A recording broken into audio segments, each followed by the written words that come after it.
and subscribe.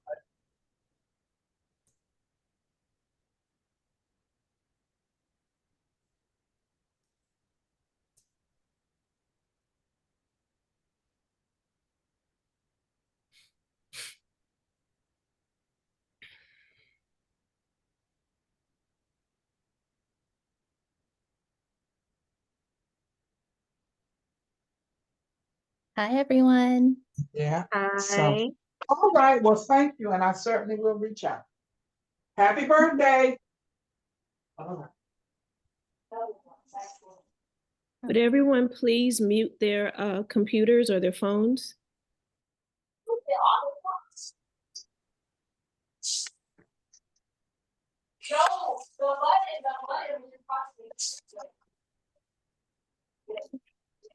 All right. Someone didn't get that message. All right, it's 7 o'clock. We're gonna go ahead and get started.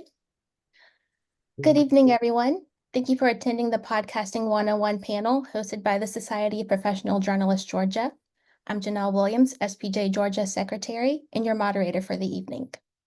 If you're not already following the chapter on Instagram, please make sure you follow SPJ Georgia on Instagram. The format of the evening will be roughly 45-minute discussion with the panel, followed by 15 minutes to take questions from the audience. I would like to introduce our guests, Wanda Lloyd, Charlotte Norsworthy-Varnum, and Mitch Leff. Wanda Lloyd is a journalist, author, professor, and TEDx speaker. She served more than 8 years as executive editor of the Montgomery Advertiser. She is a former associate professor and chair of the Department of Journalism and Mass Communications at Savannah State University. She has also been a columnist for the Savannah Morning News. Wanda is the author of the memoir Coming Full Circle, From Jim Crow to Journalism. She is co-editor of Meeting at the Table, African American Women Write on Race, Culture, and Community, and co-host of the podcast Two Old Chicks Who Know a Lot of Shit. Lloyd served as a senior editor at USA Today, managing editor at the Greenville News, and editor at the Washington Post, the Providence Evening Bulletin, the Miami Herald, and the Atlanta Journal. She has been a 4-time juror for the Pulitzer Prize. Wanda has been honored nationally for career achievement, including the Ida B. Wells Award for Media Diversity, the Robert G. McGruder Award for Media Diversity, and the Columbia University Career Achievement Award. In 2019, she was inducted to the NABJ Hall of Fame. Charlotte Norsworthy-Varnum is the executive director of the Red and Black, the independent nonprofit news organization serving Athens and UGA. She also serves as the podcasting instructor at the Grady College of Journalism and Mass Communication and co-host and producer of award-winning podcast Wines We Drink. Varnum has previously served as the editorial director and newsroom advisor at the Red and Black, business reporter at NPR and Bloomberg TV and radio, and the content editor at the Outlaw Ocean Project, a New York Times nonprofit investigating maritime crime and lawlessness on the high seas. Varnum has her bachelor's degree in journalism and political science from UGA and her master's in journalism from UGA. During her studies, she won an SPJ Mark of Excellence Award for Best Podcast for the Lead Podcast, which is a podcast about how to get ahead in the media industry by talking to those who did. And finally, Mitch Leff is a 35-year Atlanta public relations veteran recognized as one of the strongest and most effective media relations specialists in Atlanta. He founded Leff & Associates in 2003, where he is currently president. He began his career with Cohen & Wolfe Public Relations, rising to become media relations director for the Atlanta office. At the time, the largest public relations agency in the Southeast.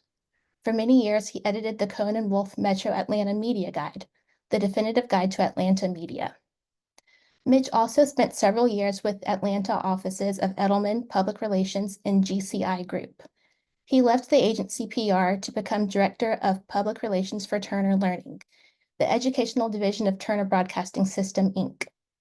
Mitch has provided public relations services for some of the world's most prestigious companies, including the Coca-Cola Company, AOL Time Warner, the National Football League, UPS, and others.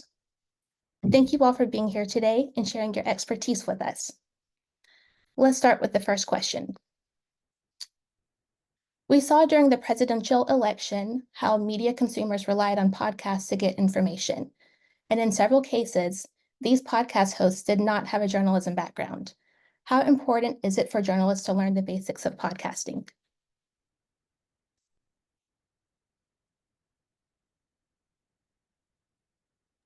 Who'd like to start?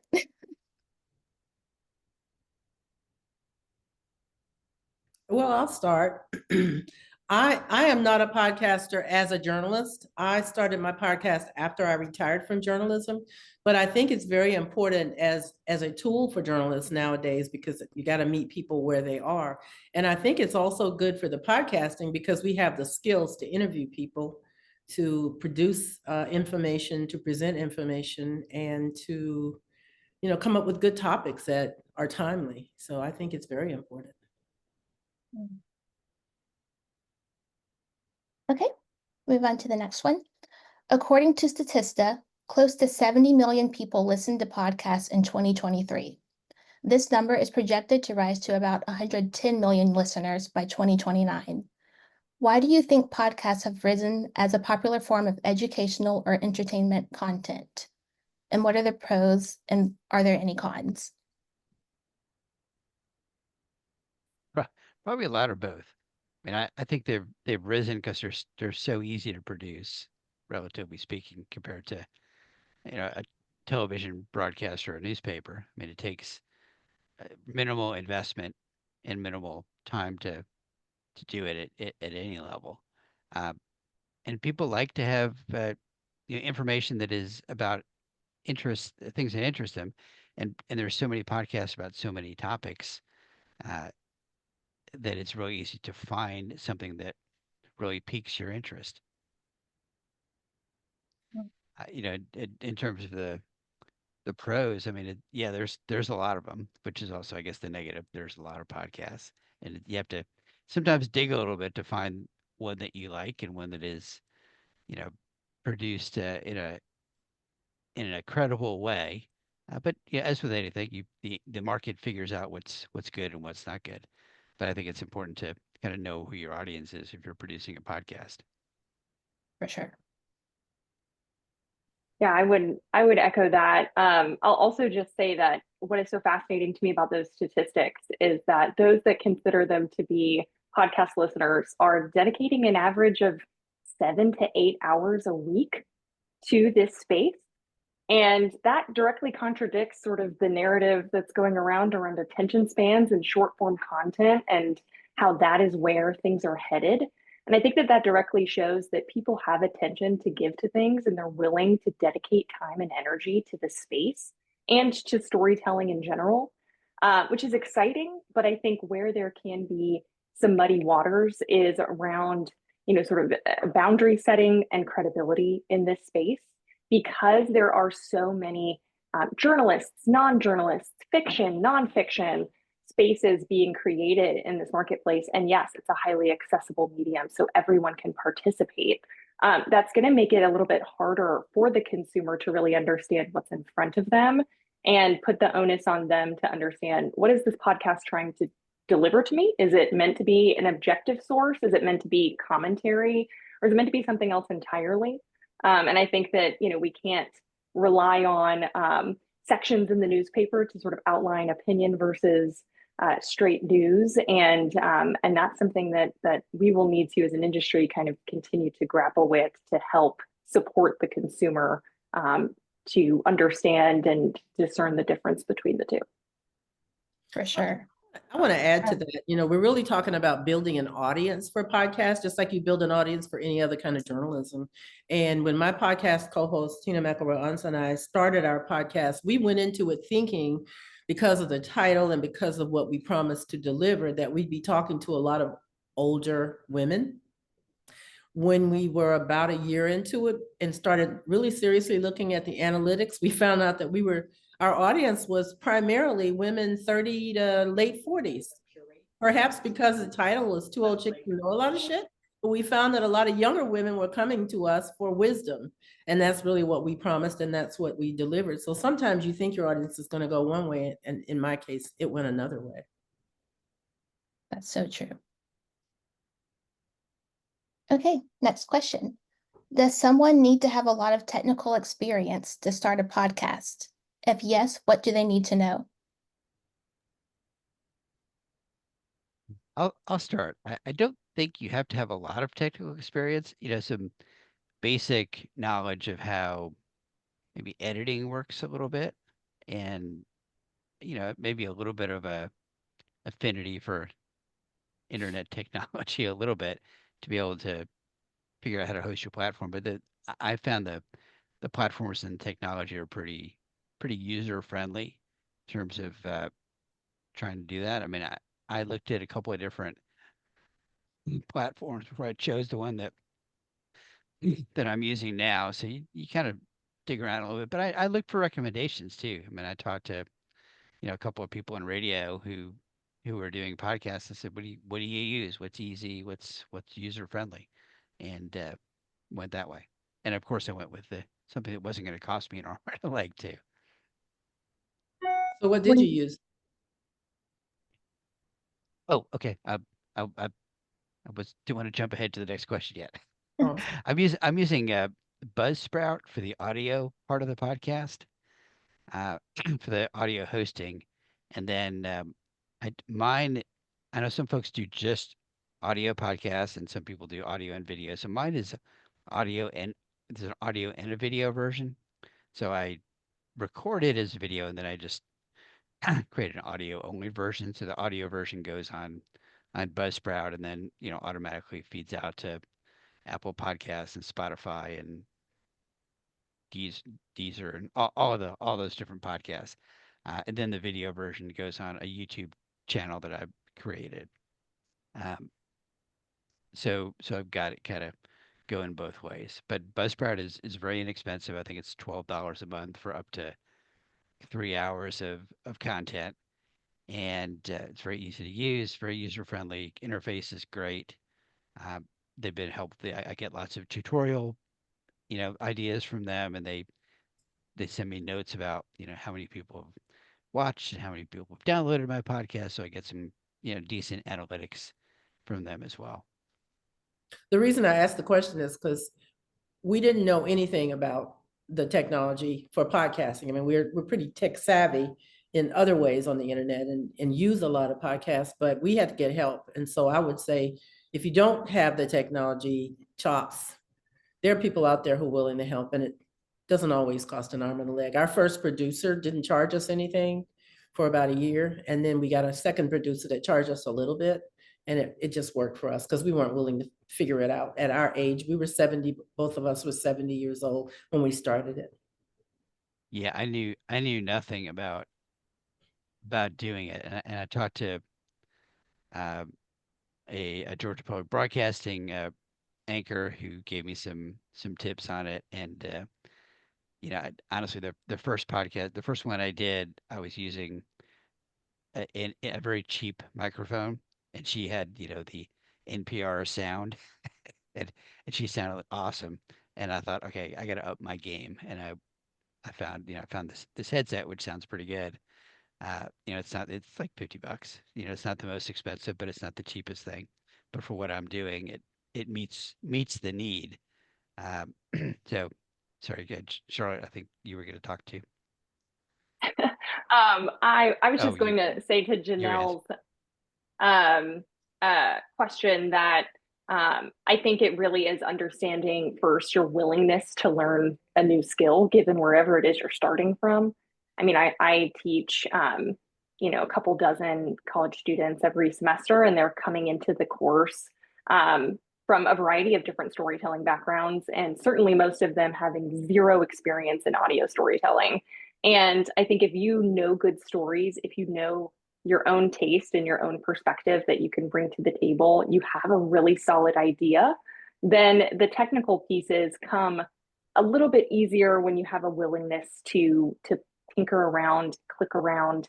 And I also always tell them that it doesn't make sense until you have to click the buttons yourself. You have some material to work with, even if it's just you, spitballing your idea to yourself in a recording, and then that is something that you can practice on. But really giving yourself the space and time to get the reps in is what's going to help you refine your process. And you can be a one-woman band if you want to. And to Wanda's point, there are still plenty of people out there that are acquiring these skills that also need to get reps in, that want experience, that are willing to help, especially at the college level. That's just the space that I'm in, working in independent student media and then also instructing on campus. There are so many entry-level career journalists that are trying to flex some skills and gain some new ones, or perhaps even show you how. But it's definitely something that if you're willing to acquire a new skill and you're willing to give yourself the space to play around, you might just impress yourself on how quickly you can pick it up. Yeah, I mean, I had used Audacity for video editing for a couple of years for other client work, and it's a free piece of software. It's got a lot of capabilities, and I'm probably only used a bare minimum of it. And then for the video part of it, I use a Corel Video Studio product, which again I probably use about 15% of what that product can do, but for what I need to do. Yeah, it's one of those when I have a little more time to produce podcasts, I get fancier.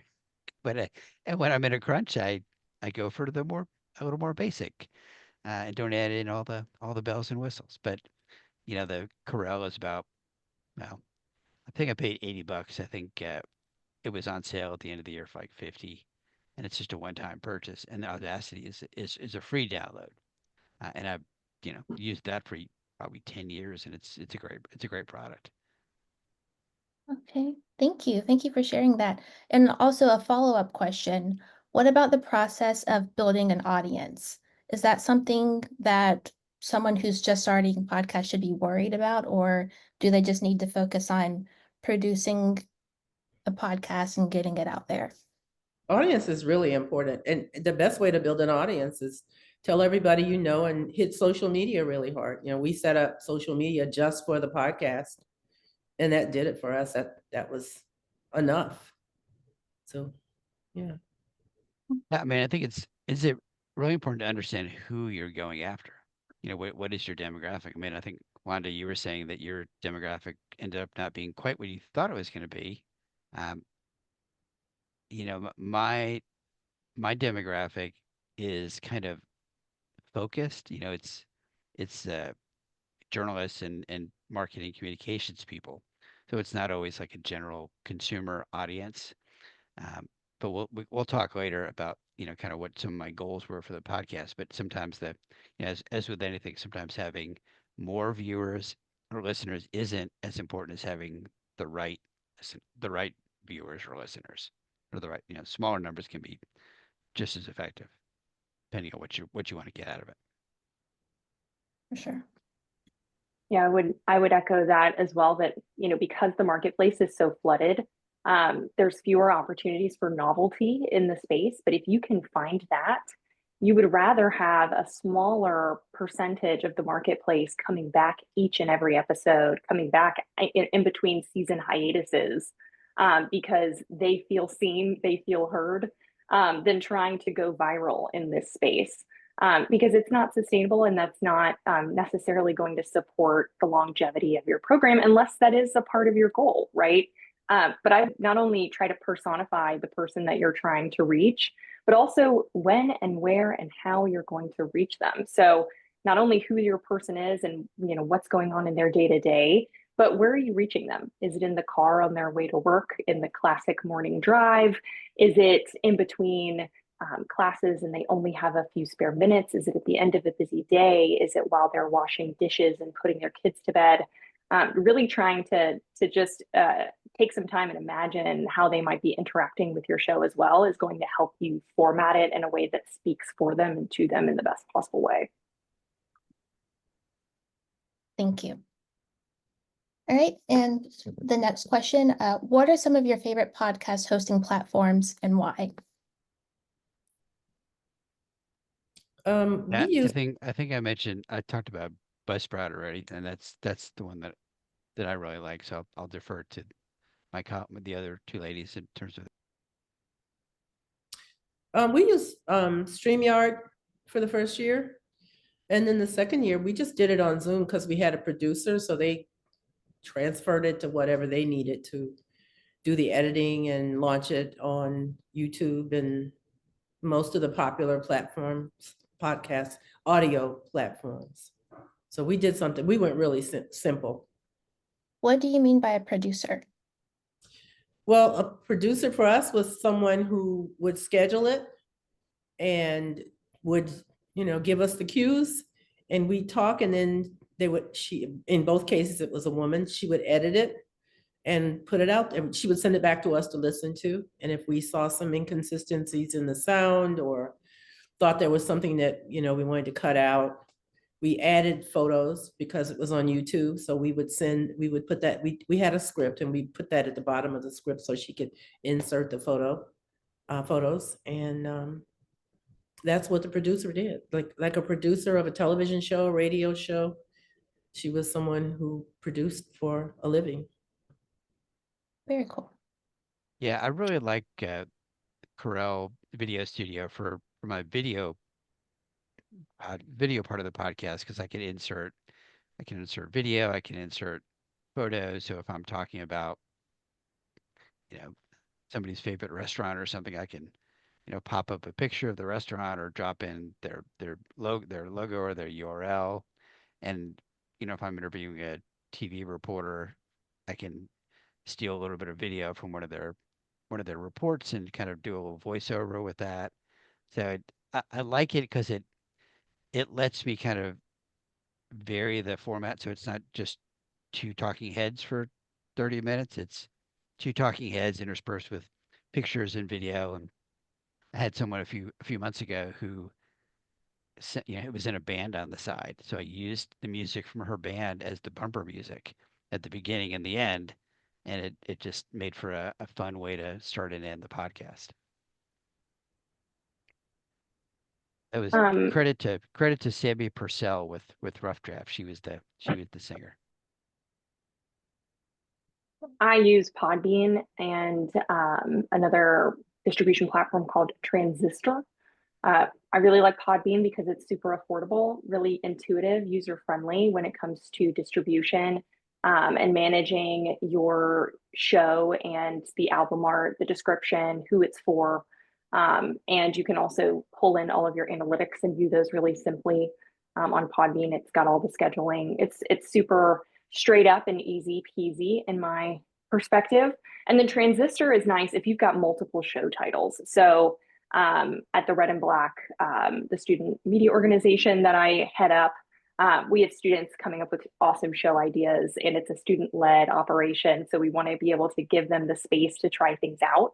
And if that speaks to you as well, or if you, are getting a small media group together to try out this podcast thing, you can have multiple shows and manage them simultaneously on Transistor at a pretty low annual cost, relatively speaking. I'm coming from the nonprofit world, so I'm always trying to find the most cost-effective option. Oh, that's a good thing. Buzzsprout also will let you do multiple titles within your account. It's like and each of them is like $12 a month. So, depends how much content you're putting out. If you're doing more than 3 hours a month, then it's going to cost you a little bit more. But for me, that works. Thank you. Okay, Charlotte, tell us a little bit about your podcast and why did you start it? Absolutely. So I am the co-host of a podcast called Wines We Drink, which is a podcast for wine lovers and learners. It's a show that I co-host with my former professor, now mentor and bestie, Keith Herndon, who is a journalism professor at the Grady College here in Athens, alongside me. And over the pandemic, as where many, just brilliant ideas were spawned during that time frame, we were all sitting at home, and Keith really got engaged in wine education. And so he is actually, over the years, has earned his certified sommelier status. And from my perspective, I've always loved podcasting as a storytelling medium. I always call it the oldest form of storytelling in a new setting. Oration and that sort of thing is just something that really resonates with people. And so we kind of came together with each of our interests, my technical experience and my love for audio storytelling, my noviceness in the wine space and his expertise in the wine space. And we kind of balance each other out each episode. He brings a new wine to the table and we open it up and we sip it. And I try to, swirl and sniff and come up with all of those beautiful wine descriptions. And he helps fill in the gaps that I inevitably leave. And we have a great time together. And it's really built to make wine less uppity, less snooty. I definitely bring the grounding, bringing things back to earth element. And he, as an instructor, of course, naturally makes things super interesting and more accessible. We've been doing it for the last 4 years. We're going into our 5th season this summer. And for the last 3, we've been nominated for Taste Awards. Last year, we won 2 Taste Awards out in Beverly Hills. This year, we've been nominated, and we're going to go out to the red carpet in Beverly Hills in March, assuming the wildfires calm down and everyone is able to recuperate and recover thoughtfully. But it's been such a great time, and we have just so much fun. I mean, what better way to put a show together than to have a nice, refreshing glass of wine with a good friend and sitting down and chatting about it. So we have a blast, and of course it's not journalism based. All of my background is in news and business politics and also just the industry of journalism. So it's also refreshing to just build a podcast around an interest and around a hobby, and turns out there's an audience there as well. Yes, and congratulations on your new nomination and your past awards. Oh, thank you. Okay, and another question for you. Could you speak on how universities are incorporating podcasting skills for students studying journalism? Absolutely. So kind of in response to the market and how, podcasts feel new. It feels like we're constantly talking about them as if they're this new exciting thing, but they've actually, been around and been studied at the academic level for 20 years. I presented at a podcasting conference in the International Communications Association in Toronto 2 years ago on the sort of 20th anniversary of podcast scholarship. And so it's definitely still trying to find its place in the audience marketplace as being a fixed asset, as being something that you can grow to rely on and that has become part of your everyday. Or maybe just people need to start defining it as such because the statistics are there that the audience is here and here to stay. And so I think that, only just now are the more practical side of academics starting to incorporate instruction in journalism programs more and more. But even still, I mean, we are at the Grady College, top journalism program in the country. And we've got my one class focused on podcasting. And so it is definitely something that's kind of a mixed bag depending on the program, whether that's considered to be an emphasis. I'm very lucky that at this program, we've formalized it in the curriculum as being a permanent offering. And I think that that's a testament to the permanence in the space and realizing that storytelling and writing will follow you across any medium that you choose to embark upon. And let's take some time really stretching that out into long form in a course like mine. Because here again, most of the time you're taught, inverted pyramid, get it all done in the lead, short form, vertical content. If you're taking it mobile versus podcasting, we've got time. And that's a different way to approach storytelling too. So I think that those are some new skills that can also be acquired by taking a course like the one that I teach at my particular school. Very nice, thank you. Okay, Mitch, tell us a little bit about your podcast and why did you start it? Sure. So my podcast is called The 4 Questions Journalist Spotlight. And the podcast actually grew out of a written version that I had done for several years before that, where I had given journalists a series of questions to answer, and I just did it as a written product on my on a blog page. And in 2020, I somehow, for some reason, decided, why don't I try and do this as a video format, since everyone was using Zoom anyway, and created the video format that way. It is a each episode is an interview with a Georgia journalist, TV, radio, print, wires, independent writers, a little bit of everything.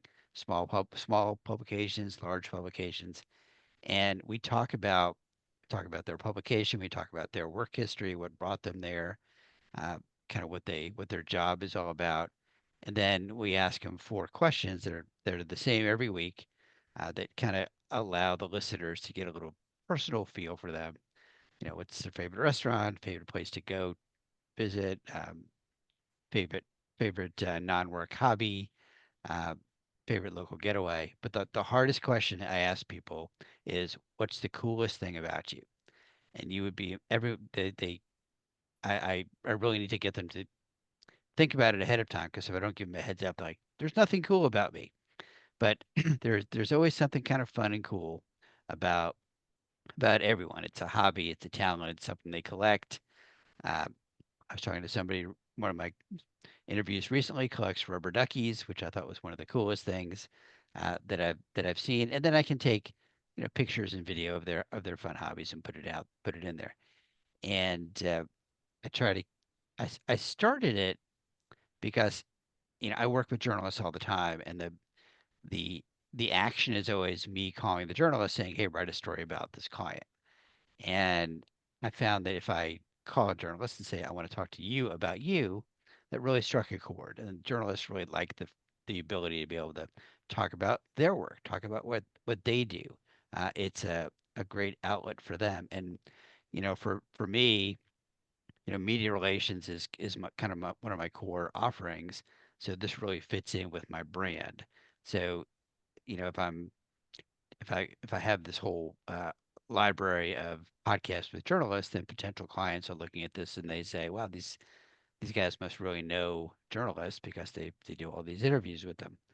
Um, I I did start out for the first probably 2 years doing one a week, so almost 50 a year, and that was kind of a crazy thing. And I eventually backed it down to two a month, which is a much more manageable thing. Uh, and it gives so it so I'll kind of run and promote each one for about 2 weeks and push it out on all the social platforms, and usually do a little bit of boosting on YouTube and some of the platforms depending on which one it is, and then I encourage each of the journalists to tag themselves and put it on their channels, and you can kind of see when I'm interviewing someone who has a good social following, it gets a lot, obviously gets a lot more pickup, but I don't just interview the Monica Kaufmans of the world. I interview smaller publications that I think are really important that people need to know about that might not get as much attention, and writers and journalists and editors who are doing really good journalism. Uh, there's a little bit of research that goes into it, knowing kind of what their role is, what their job is, kind of what their focus is. So there's always that little bit of research. But we do that in PR anyway. We're trying to get to know the journalists and understand their beats and who they are and what they do. So it kind of dovetails into that. And sometimes I'm interviewing somebody that I've known for a long time.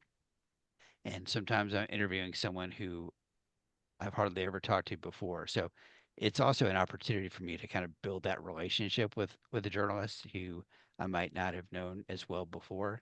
So it's a good opportunity, and the journalists in getting themselves out there, part of the goal was to get them to improve the process of getting story leads from people, and getting them to get better story leads, because you're all journalists on here, and no one's gonna argue that a lot of the pitches you get from communications people are off target, perhaps. Uh, Raul probably gets lots of pitches for food stories, and Raul doesn't cover food. Raul Bali, who's on here from WAVE. So, understanding who you're pitching and who you're talking to as a communications person is really important, and it makes you look better. It makes you look smarter, and for the journalists, hopefully, they get fewer really bad off target pitches in their inbox every day. Okay. And can you speak more about how podcasting could enhance your brand? Yeah, I mean, I created the podcast really to supplement my brand.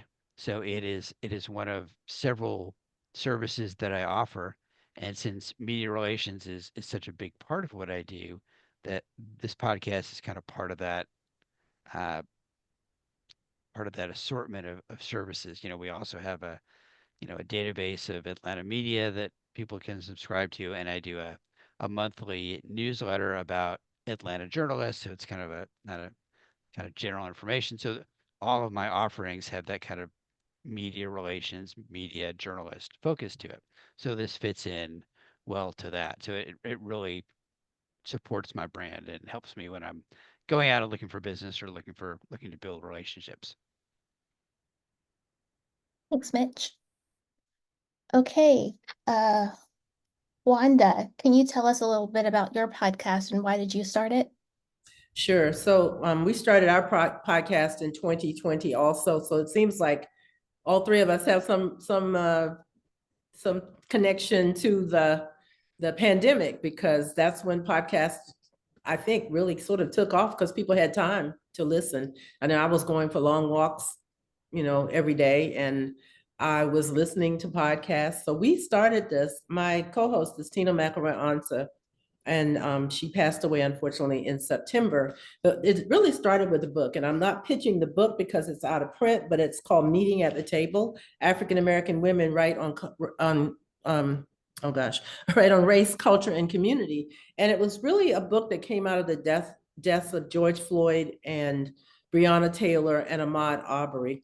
We started after we did as we were doing the book, and it's an anthology, and so we were editing 15 authors of essays, and we did it all on Zoom. And at the end of the night, as Tina and I we split the list in half, and I edited half the authors and she edited half. And at the end of the night, we would come together as the co-editors of this book and just do some editing together. And then we just started talking about stuff. And we realized that as women of a certain age, we had a lot of wisdom to share. And we talked about that. Man, if the babies only knew, they don't have to make it up. We got all the wisdom in the world, we would say. Tina and I met as freshman year roommates at Spelman College. And so we're the same age. We're both from Georgia. She's from Middle Georgia. I'm from Savannah. And I suggested, because I was doing all this walking and all this listening podcasts, we ought to start a podcast. And so that's really where it came up. And that night, as we talked about it the first time, we came up with the title, which I wasn't too comfortable with at first, because it's two old chicks who know a lot of shit. First, we started with two old broads, and we decided that was too negative. But that's really where it started. But then we started thinking, well, how are we going to do this? We don't know anything about podcasts. We don't know what equipment we need. We don't know anything about starting with the platforms. And so we did reach out to a friend of Tina, someone she knew, who is she runs the film festival at Morehouse College in Atlanta. And she did it for the first year. She produced it. And then she got busy with her film festival and she couldn't do it again. So she suggested that we find someone else. And through another connection, we were able to find a group in Nashville that produced the podcast. And so that's really the genesis of it, was the pandemic, working together all night long on this book and wanting to help younger women sort of navigate the waters of life. Well, actually it started with women our age, but then it turned out to be younger women navigating life. And so that's the genesis of the podcast. Very nice. And I will say that as we floated the title around, as I said, I wasn't comfortable with it. And then I mentioned it to my daughter, who is a millennial, older millennial. And when I told her the title, she said, oh my God, all my friends will listen to this podcast. So that's, we sort of knew we had a hit, and it turned out to be, that was her generation that was really listening. Very cool. Okay, and as a follow-up, how did your journalism and editing background play into the process of producing the podcast episodes? Well, it absolutely did. We know how to find stories. We know how to find people. We know how to interview people. So that was the beginning. Tina started as a journalist. She was a novelist most of her career, but she started actually working. She was the first Black woman to work for the Atlanta Constitution. And so we both had a journalism background. So that was the beginning of it, just knowing how to tell stories, how to find people. We also wrote scripts. We didn't read the scripts, but we had an outline of what we were going to talk about and the questions and everything. So together we would come up with the questions and really producing the the content part of it. And so the journalism really certainly helped with that. For sure. Okay, let's see. We're getting close to the Q&A session, so let's go to, okay, let's go to this one. One of the advantages of podcasting is that anyone can start a podcast with a relatively low startup cost, ranging anywhere from free to a few $1,000s, and publish it online. What are the potential dangers of podcasts with hosts who don't do fact checking or potentials for spreading misinformation and disinformation? I mean, I think you risk getting totally boycotted. I mean, if you get caught spreading disinformation, I would think that your listenership and viewership is gonna plummet for the most part. Yeah. Plus you risk, just generally negative feedback from people, which nobody wants. Yeah, I think even to beyond the sort of reactions that you would get, that audio, from my point of view, and we talk about this a lot in my class, it's one of the easiest spaces to fool people, which makes it the scariest space to manage from an ethics perspective. If you're, producing an audio story on a car accident that happened with the recent snowstorms that hit us all across Georgia, it seems like, and you hear a car crunching noise, and that's not the car crunching on that night of that accident, you are just already entering a slippery slope. I mean, pun intended, but I think it's a really challenging space. It's always been that way. People rip sounds offline. And now with the introduction of AI and AI generated material, people more and more are questioning things that especially they can't see, as if seeing is believing, and even that we know is still a trickery space.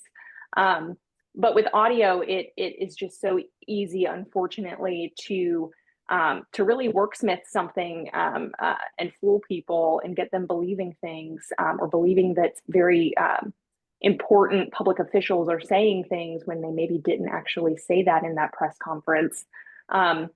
That here again, I think it's just going to continue to extend, the length of podcasts so that reporters can continue to show their work. I mean, the efforts that are being made in other nonprofit news organizations like Trusting News to provide guidance to journalists, freelancers, and media organizations to create transparency initiatives in their reporting are all at this point primarily visual-based recommendations, and they're going to need to somehow figure out in the show notes or in whatever ways that they can show their work for where they got these sound clips, and that if you say that this is what I'm hearing, that you collected it yourself for the intended purpose of this show.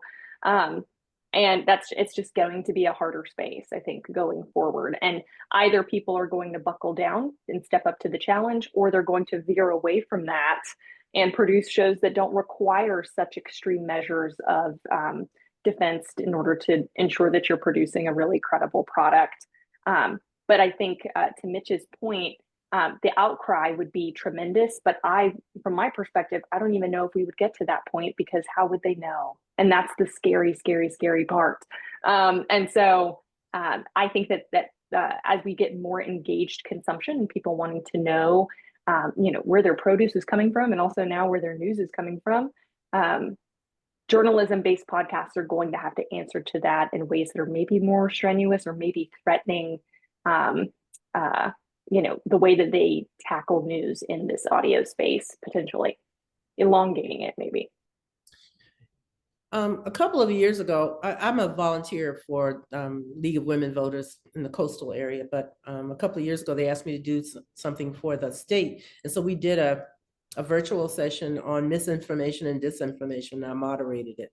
I think the goal there was to help people understand how to find credible news sources, including podcasts. And so I think it does speak to the credibility. I've also been in the last year and a half, a consultant for reaccreditation and accreditation for for journalism programs at universities. And last week I was on the campus of a Florida college. I spent the whole week there, and I was pleased to see what Charlotte is doing, and that is they had a class on podcasting.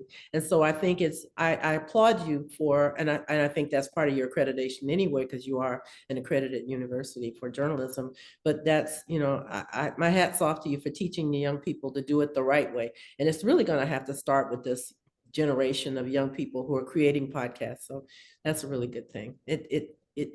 I hope we can steer the audience to the right podcast. And I also say that because a lot of our podcasts are video now, because they're on YouTube, while hearing is not necessarily believing, seeing can be believing. And so you might be able to recreate a bad sound, but it's more difficult to recreate a bad video of something. Yeah. All right, thank you all.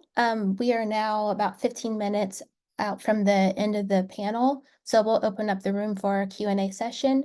Does anyone have any questions? It looks like we have some in the chat, and you can also unmute yourselves if you want to ask your question to the panel. Yeah, I have a question for Wanda. You had mentioned using a producer.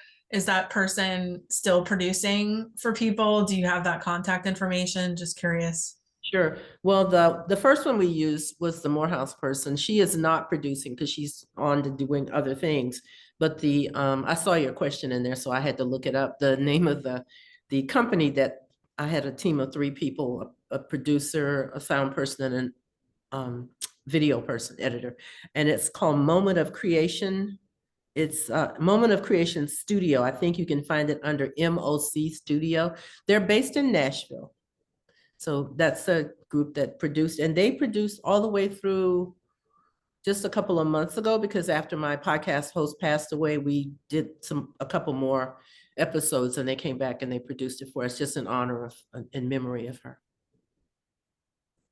Wonderful. Thank you. I have a question. So earlier you mentioned about getting social media hard to grow your audience. How exactly should I approach social media with trying to gain more audience members? Can I answer that one first? In our case, we set up social media just for the podcast. We used our own, but we set up Instagram and I believe Facebook just for the podcast with the name of the podcast. And posted frequently. I don't have a separate Sorry. For my podcast, but it's kind of all through my personal and through the Leff and Associates channels. But we're pushing it out through Facebook, Twitter, LinkedIn, Instagram, Blue Sky. I don't know, pick a platform. We're pushing it out, and sometimes and it's always linking back to the platform, either YouTube or the other platform, and then I do some boosting sometimes, not every time, but I try different things. And I'm always kind of trying to figure out, is there looking at better days, better times of day to post them, and I usually post it a couple of times over 2 weeks, just different times, just to kind of see. Sometimes I'm hitting people who are looking in the weekends, and sometimes I'm looking at people who are looking first thing in the morning or after work. So try different ways to do it. All right, looks like we have a question from Katya. Katya? You were all talking a lot about, this sort of the journalistic skills that help with podcasting, the storytelling, the vetting, making sure there is, no sort of unsolicited information there. I'm wondering, journalism and podcasting are very much related, especially audio journalism and podcasting, but it's not necessarily the same. Are there certain things, you are journalists, or in the case of Mitch, work a lot with journalists, that journalists find particularly difficult, maybe certain hurdles that, they usually encounter going into podcasting, or certain traps they tend to fall in? What is your experience with that? I think I'll at least touch on it from the perspective of the students that I instruct every semester, because they are coming in while also balancing all of these other journalism courses of very rigid perspectives on how to approach storytelling. And where they often struggle, which I think is a very fair place for struggle, is the idea of injecting color and perspective in podcasts. Podcasts is a space, and long form audio storytelling in general, that the host is really a part of the story. Why are you here talking to me today? Why are you here telling me this person's story, even if it's not your own? There's almost a justification that has to be made as the host before or as you're going through a story that requires a little bit of your perspective while still not going against anything in an unbalanced way or questioning your objectivity. And I think that understandably, when journalists are so used to being absolutely removed from a story and they should not be existing and their voice should not be present, to now saying there's a thoughtful and tasteful way to incorporate, locate, and utilize your voice, that I feel like is a big challenge, and understandably so. You don't want to necessarily indicate to your audiences how they ought to feel, but you still want to feel comfortable telling a story in a way that is interesting, that is entertaining, that has you being present to guide them throughout the story, that they have trust in you as their host. I use the analogy that the host kind of plays the role of holding your audience member's hand while they're blindfolded. How would you guide somebody down a dark and scary path? Verbally, right? By verbally instructing them. And so they need to trust you because you're the one guiding them through the story in a linear way that only you know how fast or how slow we're going to go. And that's an interesting relationship that you have to develop with your audience that I think journalists in particular are used to not needing to develop and wanting to remove themselves from.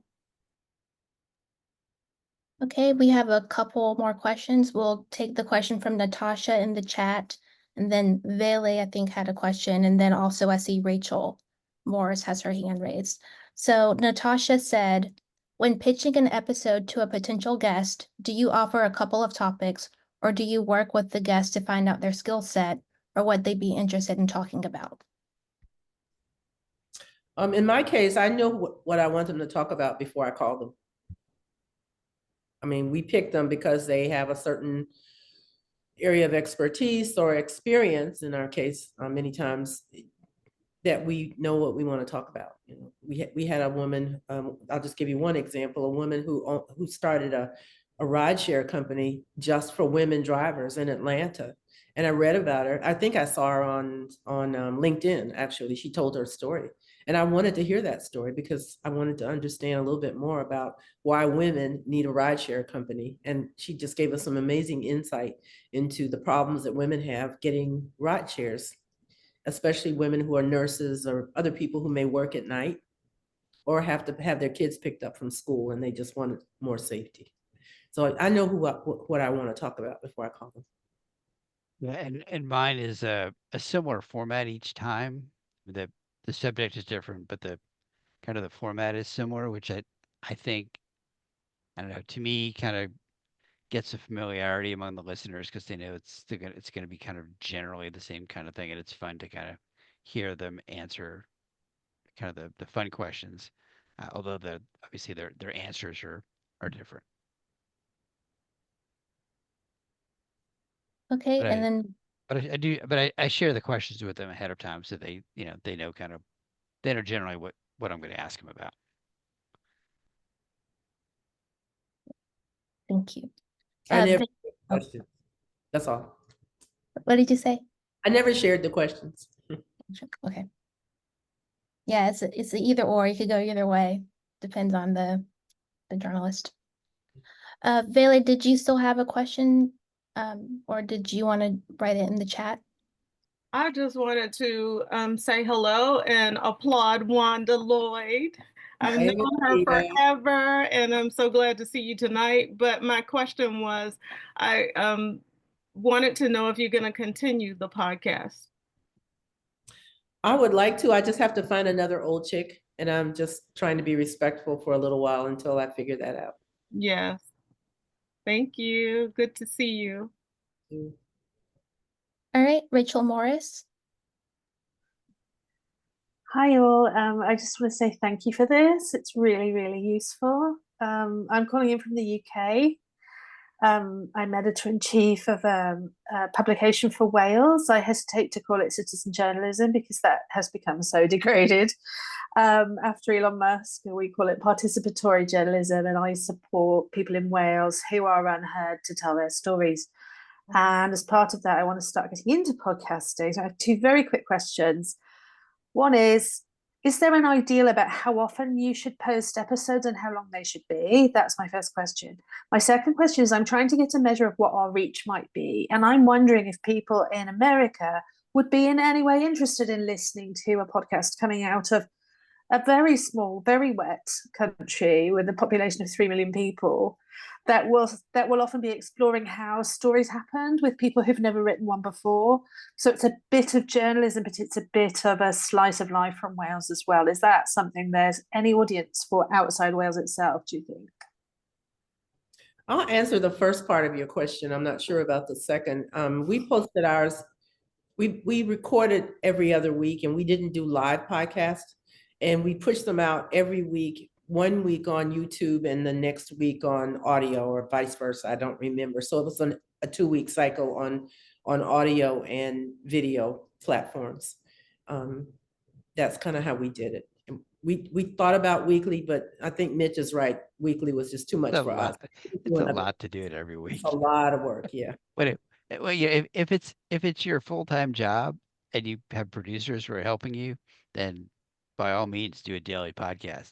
But but for me, it's kind of like something I do on nights and weekends, and I'm the host, booker, producer, distribution person, all wrapped up in one. So doing it and the person who's marketing it and promoting it too. So yeah, doing it every week was a lot, because a lot of it ended up on the weekend. So every other week has turned out to be a much better pace for me.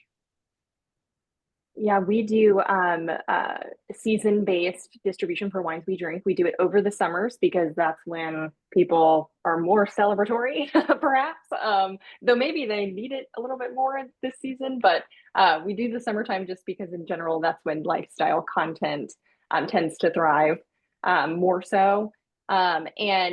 We start our season in June. We let our audience know that we will be here weekly until August, and we just be highly communicatory about what they can expect from us.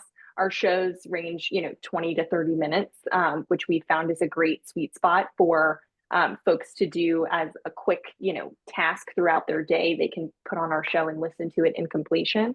And to answer the second half of your question, I would absolutely say that there's an audience out there that would be interested in the scope of your show, at least selfishly me, because I do engage in a lot of niche shows. BBC Slow Radio specifically is an example of one that just is such a sound-rich show that definitely is not for me, but I'm still there listening anyway.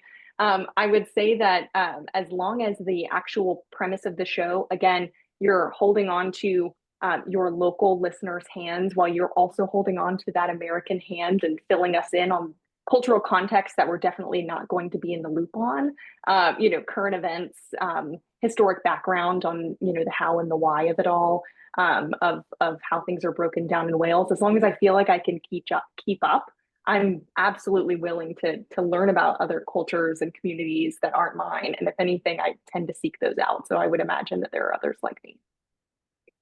So lengthwise, I shoot for 25 minutes. It's usually 25 to 30 minutes, but that's kind of my target. The first few I did went much longer, and I felt like they were more unfocused. And some of them I've done 2-parters on occasion, and I've had a couple of people who just didn't have a whole lot to say. They were 15 minutes, but that's okay too. But I felt like that I'd rather have a concise shorter podcast than one that gets off tangent and meanders. So that's kind of my feel. Rachel, out of curiosity, how did you hear about our panel today? Yeah, and I'm sorry I didn't RSVP. I didn't realize till I went to get the link that I should have done that.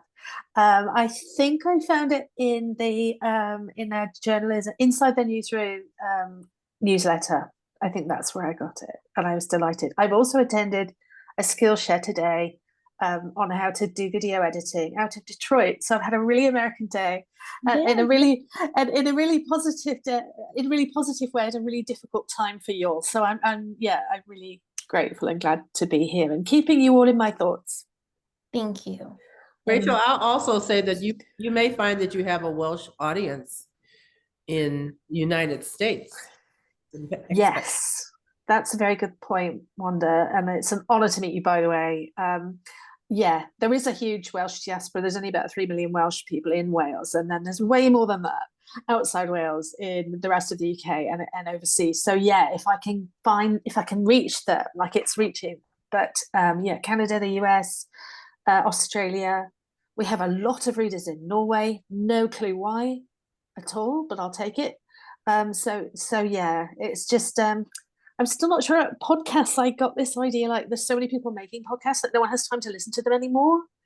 Is that kind of a valid thing to be thinking about them?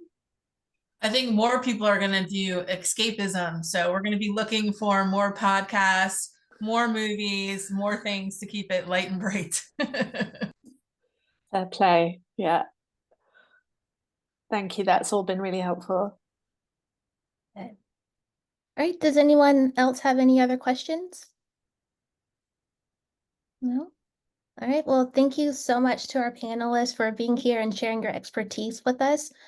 Thank you for the attendees for attending.